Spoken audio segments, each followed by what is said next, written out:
The Carolina Hurricanes kick off a three-game road trip tonight against the Dallas Stars. Find out what they need to do to come away with the win and stop the Stars' high-powered offense in this episode of Locked On Hurricanes.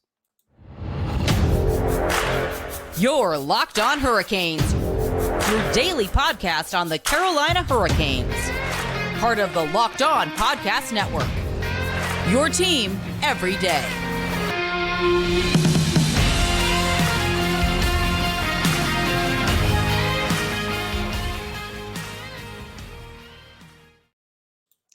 Hey there, Caniacs. I'm your host, Jared Ellis, and you're listening to Locked On Hurricanes on the Locked On Podcast Network, your team every day. And today's episode is brought to you by the lovely folks over at FanDuel. Make every moment more. Right now, new customers get $150 in bonus bets with any winning $5 bet. That's $150 if your bet wins. Visit fanduel.com/locked on to get started today. And folks, it is time for a Hurricanes road game. As I was getting ready for this episode, found out a wild stat here in the Hurricanes preview for the game.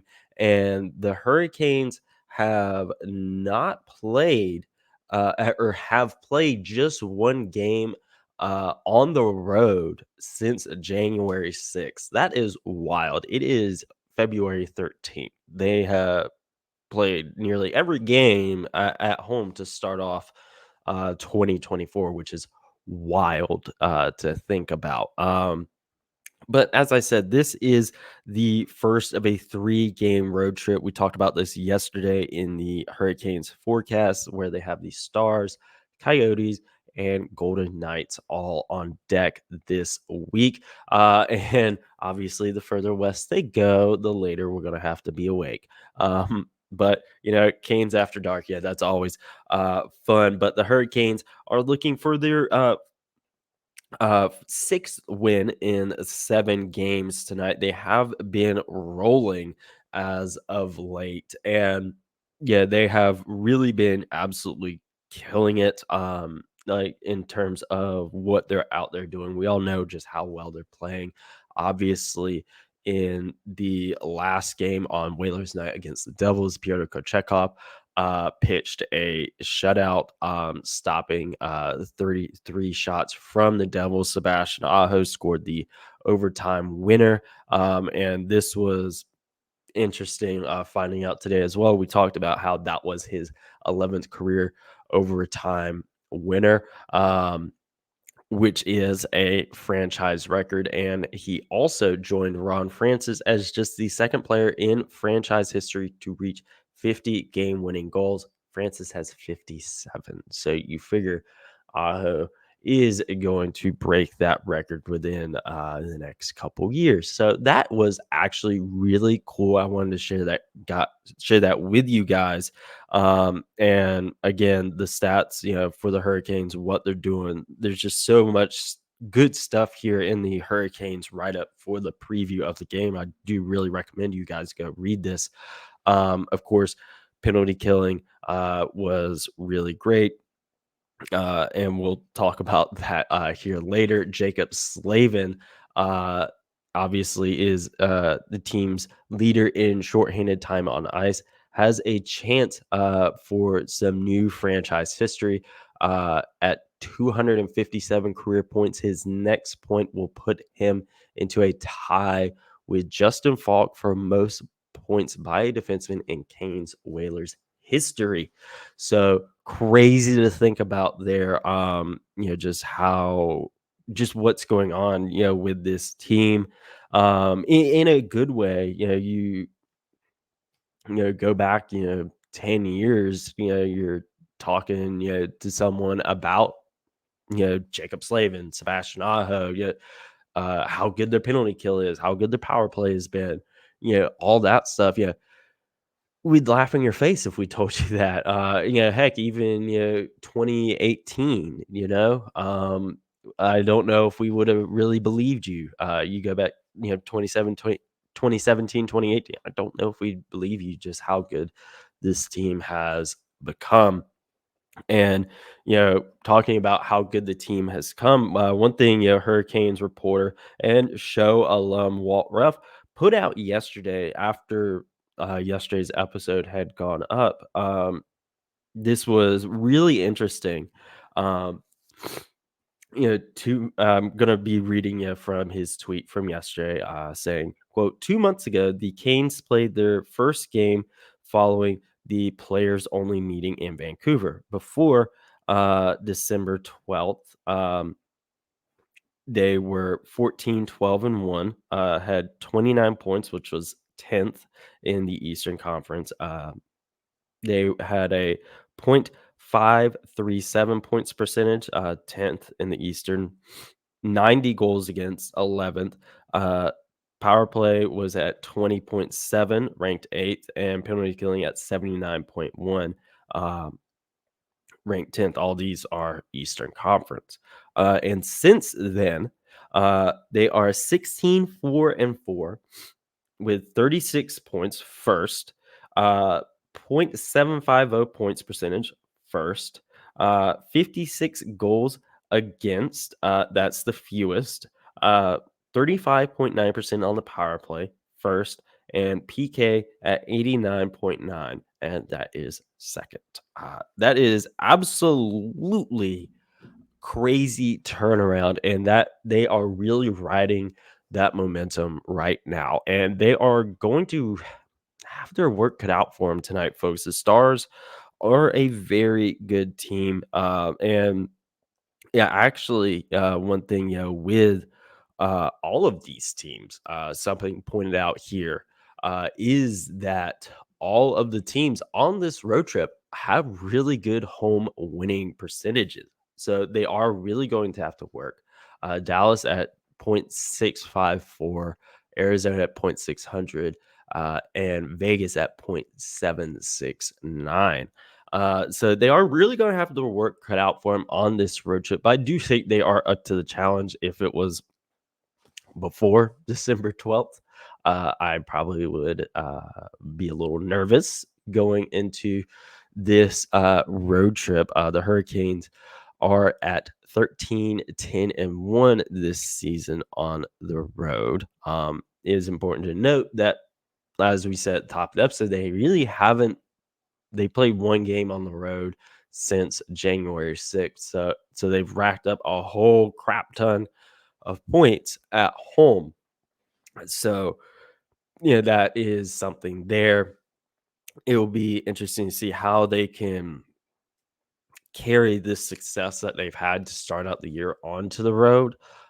Because again, just they played so much at home since kind of turning things around.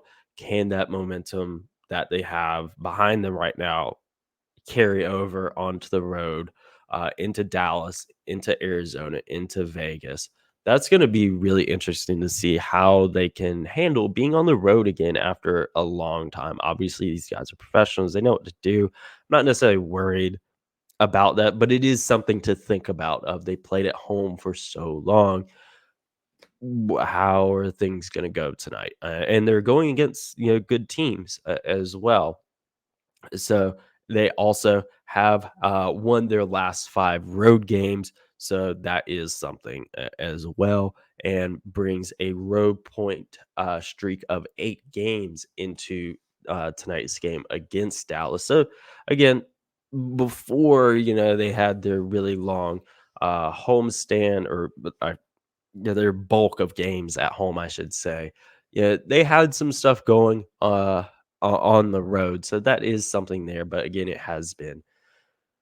they've been playing most of their games at home.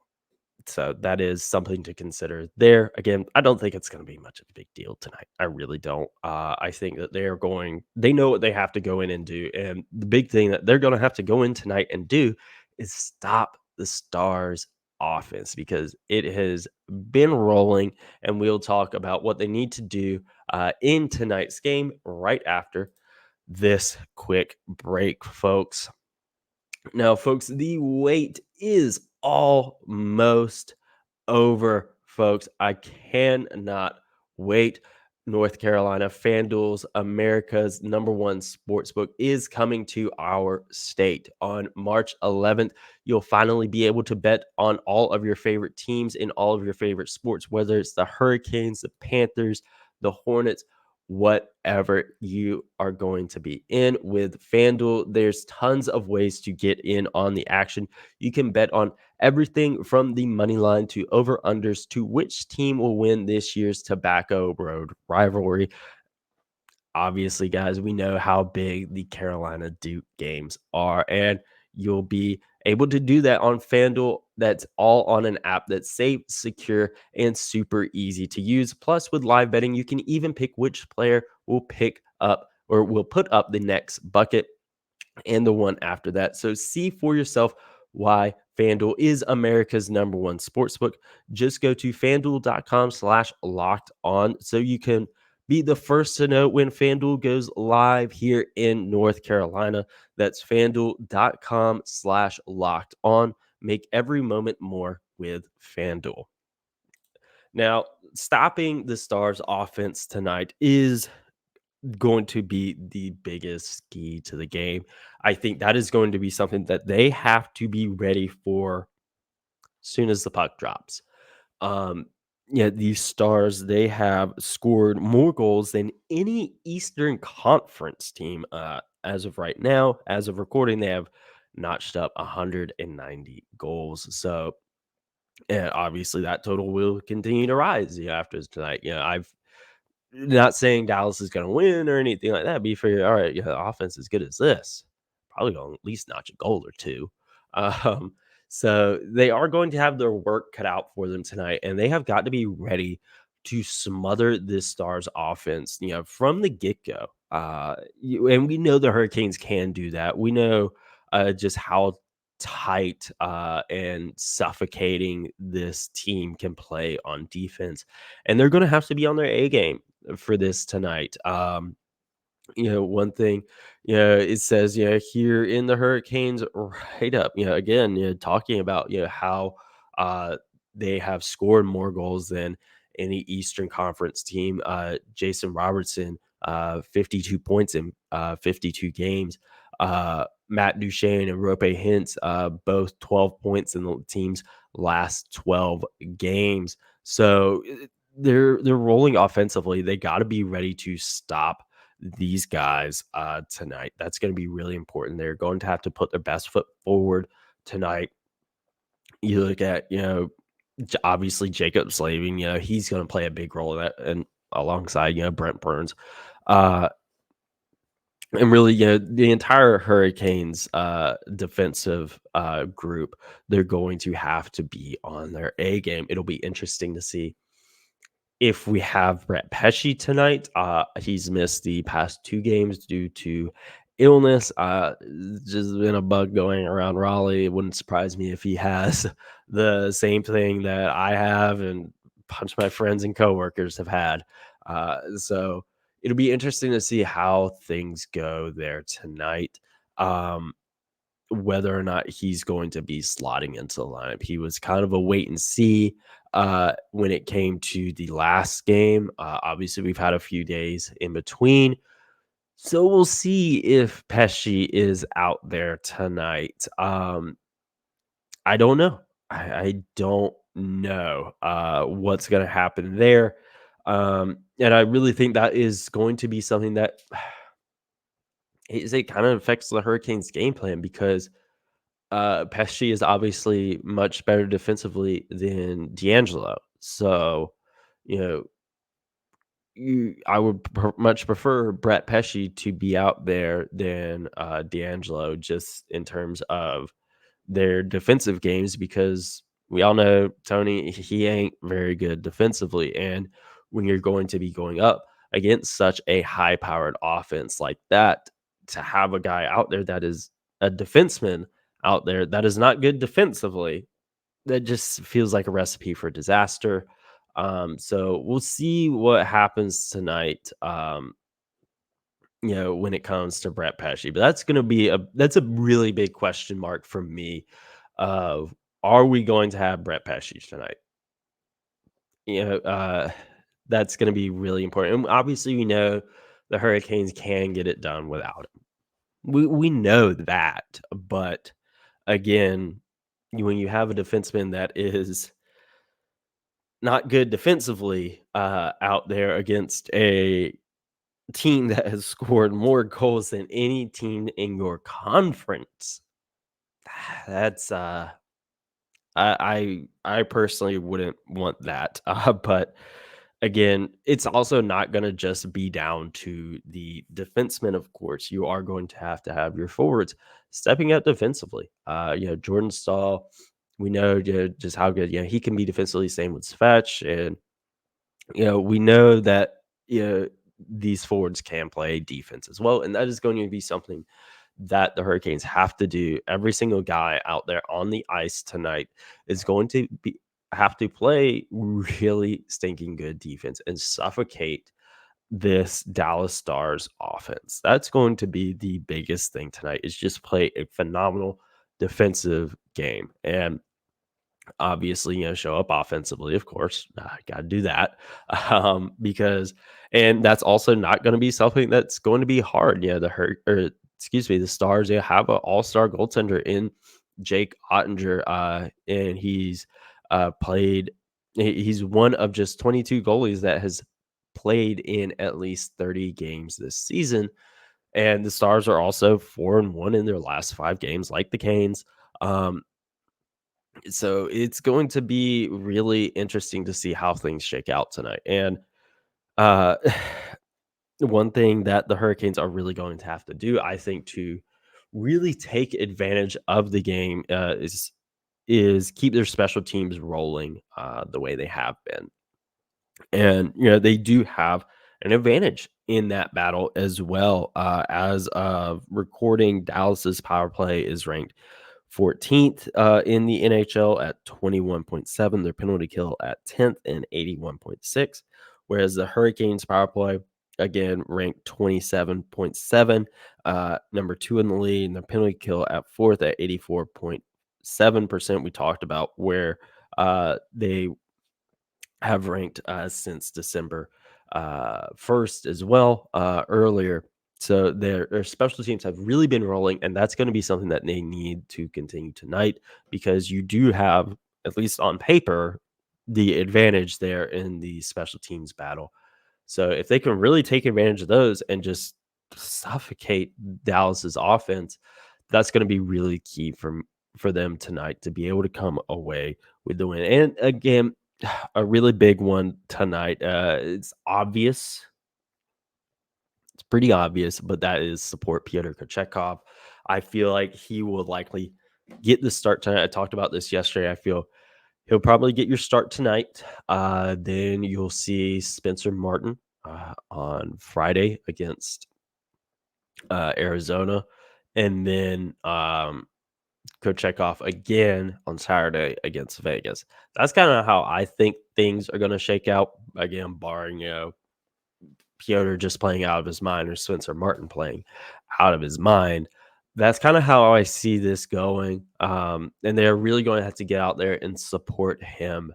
And because again, you look at the offense you're going against. You're going to have to be ready to support your goalie tonight. That's going to be extremely important. And Kochetkov, he's going to have to be on his game. We can't have something like that game against the Avs where you're up 3-0, and then in a matter of seconds you're up 3-2. We can't have anything like that again. He did bounce back well from that mishap when he came back into that game, and then in the last game against New Jersey, he did bounce back. But this is going to be a very big test. Again, I cannot stress enough, like, they are going to have their work cut out for them defensively tonight. They got their work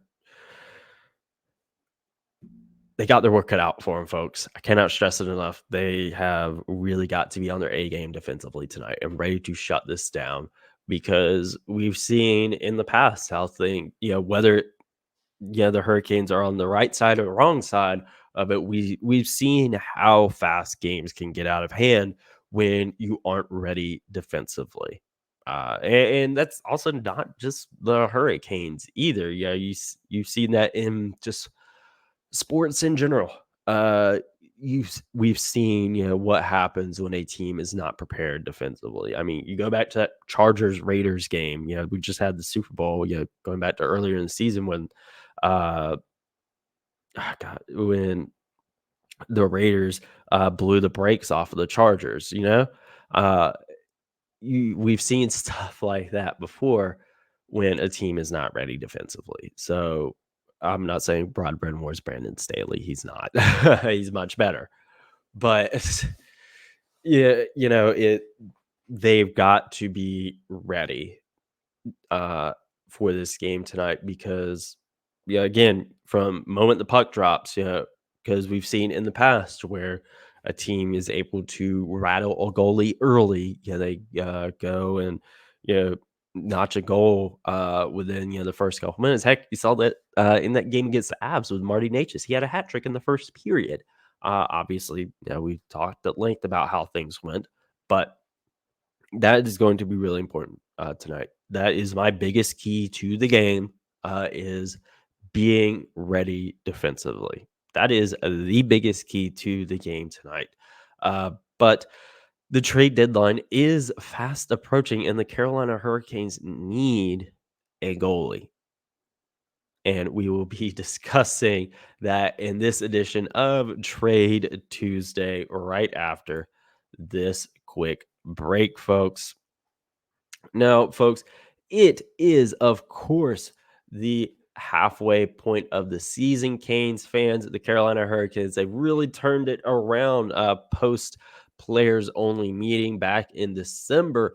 And regardless of where we are in the current standings, I want to remind you that you could win big by playing daily fantasy hockey on Sleeper, the official daily fantasy app of the Locked On NHL network.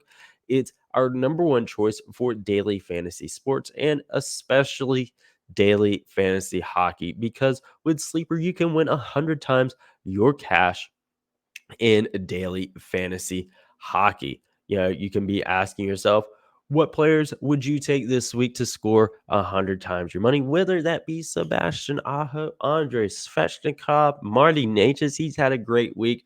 Whatever it is, you can do it over on Sleeper. And fans, you're also not just limited to hockey. You also have the NFL, NBA, MLB, college football, all on Sleeper.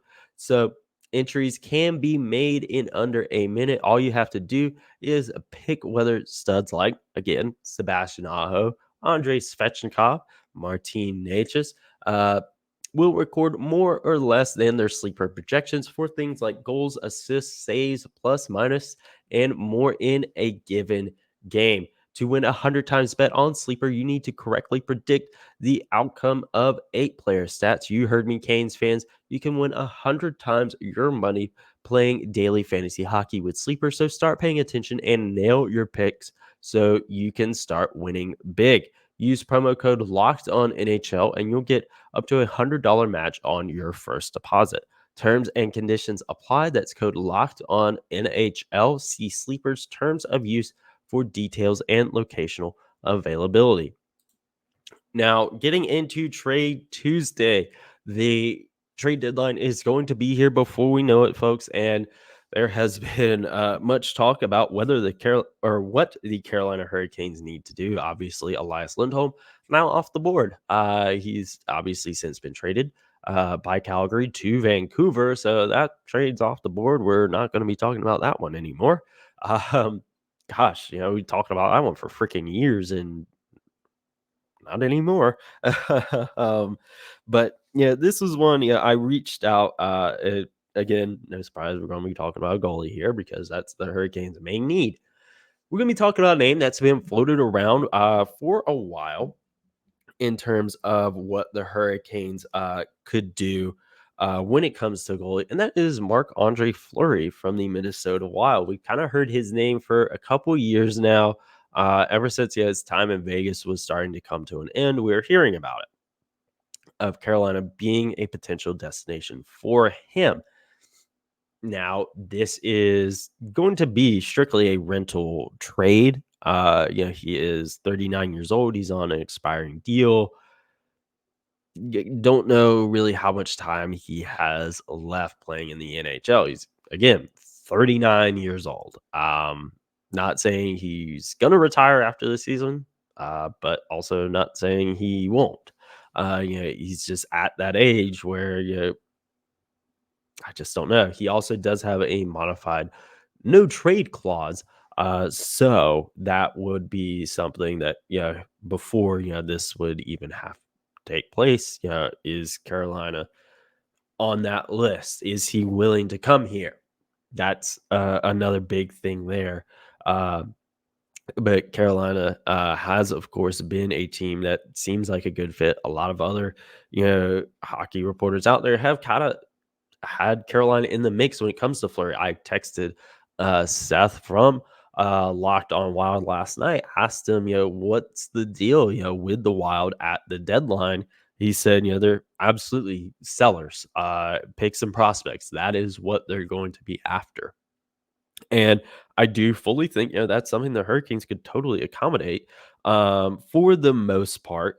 Um, One thing, with this is the kind of the biggest thing is simply the cap. Can the Hurricanes make it work with the cap? I think they can. I think this is easier than like the Lindholm or the Jacob Markstrom from Calgary, which we'll talk about that one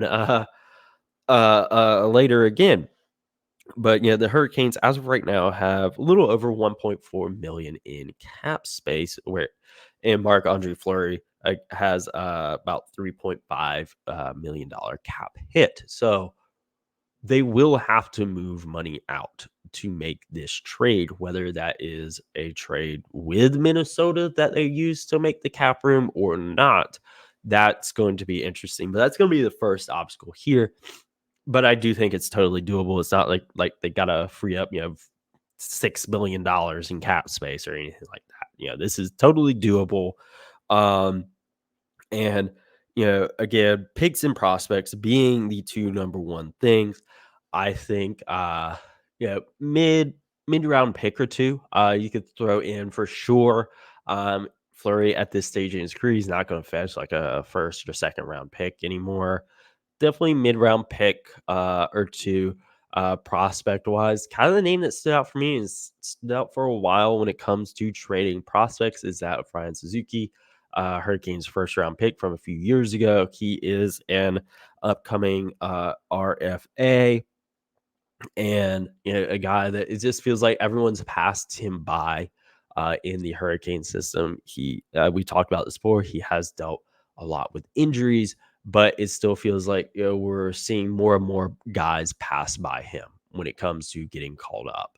You are again Hurricanes first round pick from a few years ago. Kind of figured his time would have come, to at least be a fringe guy.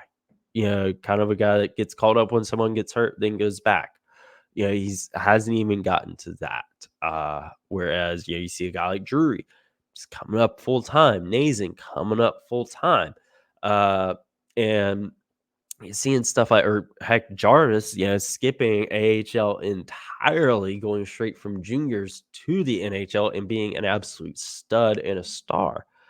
That hasn't been the case for Ryan Suzuki. Again, I know he has dealt a lot with injuries, and that has definitely delayed his growth. But I do think it has kind of got to a point where I think a change of scenery would be beneficial to him. So he could be a guy that is in this trade package as well. But like I said, cap space is also going to be really important in this deal. So I did, take a look at the NHL roster, and two names stuck out the most. One, I'm not going to spend a whole lot of time talking about, and that is Jack Drury. Doesn't have a massive cap hit, only $925,000. But he is a coming restricted free agent. As you remember last year, around playoff time, I came out. He had requested a trade. He wants out. So we haven't heard anything since. So things could have gotten smoothed over since then. things could be fine now, but they could also not be. I don't know. So he could be a guy that's potentially in there as like, hey, he's an NHL player. Obviously his depth piece. He's not like a first line center or anything like that, but he could potentially be thrown in as a sweetener, whether it be this deal or another. Drury could totally be in the mix there. Another one that I do think is probably a lock to get traded at the deadline is that of Tony DeAngelo. Um, he has a cap hit of 1.675 million.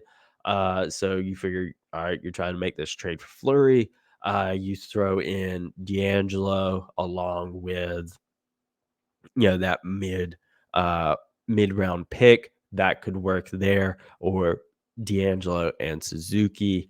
I could see that as well. But yeah, I think he is definitely going to be a guy that gets traded just in terms of making cap space there.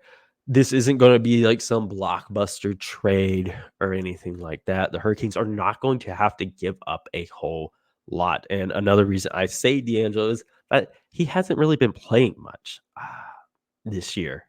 He's been in the press box most of the time. And when he has been out there, he hasn't been great either. You remember his pairing alongside Dmitry Orlov. It was absolutely abysmal. And then they finally made that full-time switch to Orlov and Chatfield, and it has really paid off, and that pairing has been really good. So, D'Angelo just feels like an odd man out. Just move on from him. Free up that cap space. Bring in again a goalie like you need, and a goalie that's proven winner. Again, this is likely just going to be a rental trade. It's not going to be one that is going to carry you on for the next 10 years.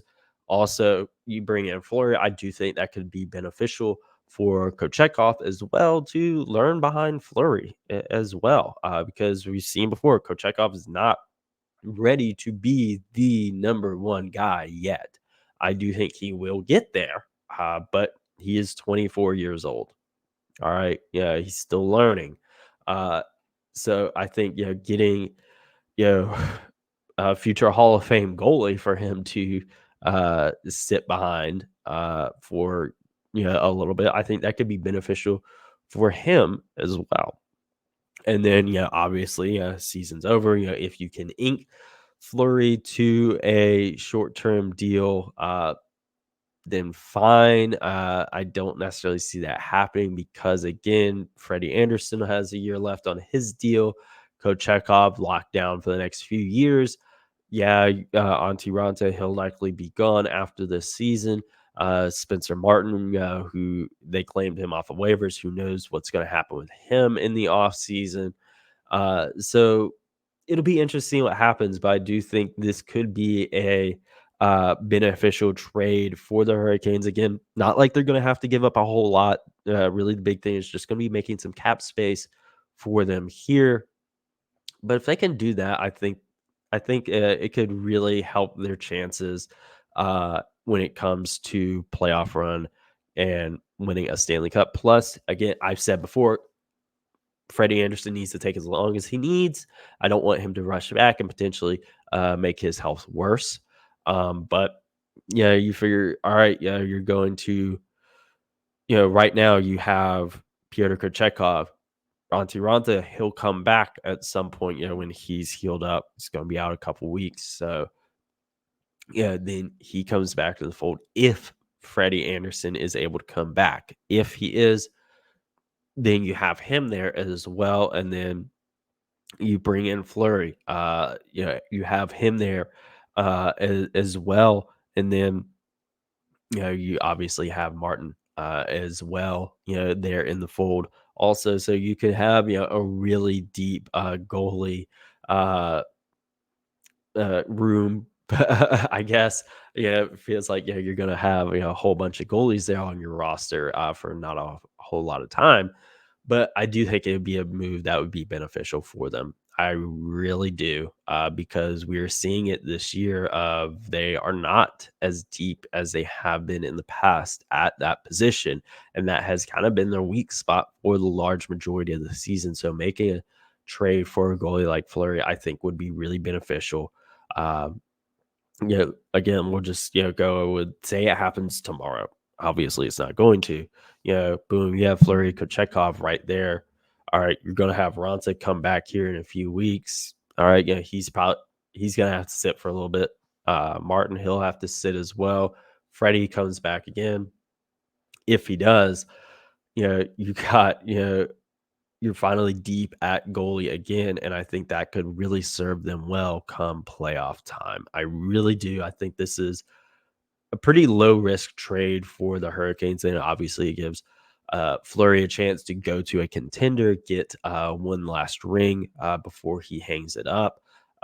So I think, yeah, in the long, I think, yeah, it's a good move for the Hurricanes. Again, low risk. I think kind of win-win for everyone involved. Fleury, again, gets to chase a ring, goes to a contender, gets that one last playoff run. The Hurricanes get insurance policy at goalie. They get a proven goalie, again, Hall of Fame level goalie. They're getting that, and I think it. I think it's a there's a reason, like, it's a trade that is getting talked about a lot by, these hockey journalists, leading up to trade deadline. There's a reason this trade is, getting talked about and why Carolina is in the mix on this. So, at the end of the day, though, just gonna have to wait and see whether the Hurricanes make this trade or not. I don't know. We're not in those meetings. We're not on those phone calls, seeing those emails, whatever it may be. We're not seeing them. We don't know what's going on. So at the end of the day, we're just going to have to wait and see. So make sure you are following along on social media at LO_Hurricanes, myself at Jared Ellis _96. And make sure you're subscribed on YouTube. Enjoy the game tonight, folks. It's at 8 p.m., so not super, super late, but you may need a little bit of coffee towards the ends. So have fun with the game tonight, folks. And as always, let's go Canes.